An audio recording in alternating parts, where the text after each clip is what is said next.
Good evening, my name is Kelsey Broadway, and this is my Module 12 Reflection. First question says, using information from the provided resources, why is internet safety so important, and what is your role as an educator in teaching internet safety to your students? Specifically, describe how you can teach internet safety in your future classroom.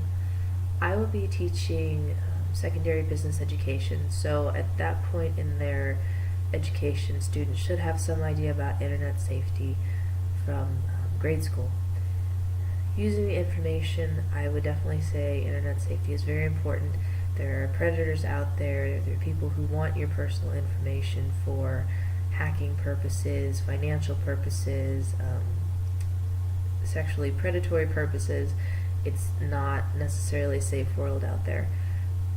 At a grade school level, students should really be taught that not to fear the internet, but to be cautious of it, to know the information that they're looking for, to know which websites they can trust for information, and to know that they are able to go to their teachers and their parents if they see something that they don't like, to report it. NetSmart actually, in their little training, had a really cute little clip about this guy who went gray, and then when he told somebody what was making him uncomfortable, he got his color back. I thought that was really neat. Let's see. It's very important as an educator to make sure that students are aware of potentially hazardous sites and activities that they may actually see, and to know to report it to somebody else. How can I teach internet safety in my future classroom? One of the things I would help students do, especially if I'm going to have them be doing papers, is to learn how to cite reliable sources. Not every student knows how, and you might see a lot of .org or .com sites when really you're looking for .gov or .edu. As far as secondary education, I know I'm guilty of this. Sometimes you put the same password down for everything. You really need to have different passwords, different usernames. That way it's a lot harder for people to steal your information. Let's see. Number 2. What were your thoughts after exploring the NetSmart's website and completing the Teaching Digital Citizen training program? Do you feel the training program is relevant and useful for all educators? I did think it was quite useful. Luckily, a lot of that I'd already seen before from some of my Navy personal training that we had to do.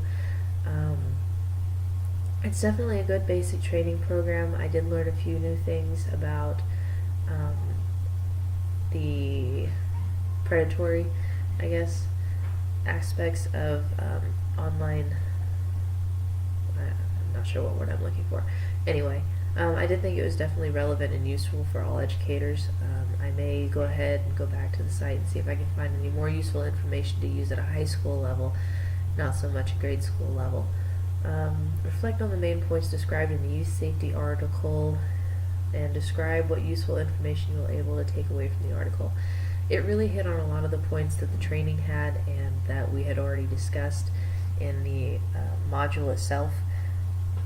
It's I know one of the big sections was awareness, having the parents be aware that their children and students might be seeing this, having the students be aware of what exactly internet safety is, and to know to report it if they see something that makes them uncomfortable. Another one was community involvement, and I hadn't really thought about that before, but it's true. It's between the students and family and friends and teachers, and it's really a community effort to try and help these students to navigate internet and try to keep them out of trouble and out of harm's way as much as we can. Part of that, I was reading, there's a lot of parental controls that parents can download, especially for younger children, maybe not so much the older ones, but definitely for younger children to monitor their activity. Actually, one of the statistics that really stood out to me, I have a young child, and I'm hoping maybe it'll be a little better in a few years. I doubt it. Wishful thinking. Anyway, the statistic was 93% of surveyed parents have talked to their kids about online risks. And that's a really good statistic. Now it's getting it to stick with the kids and having them know what they need to look for, and that if they see something that they're just not sure about, that they should go talk to their parents. Internet safety is very important for everyone.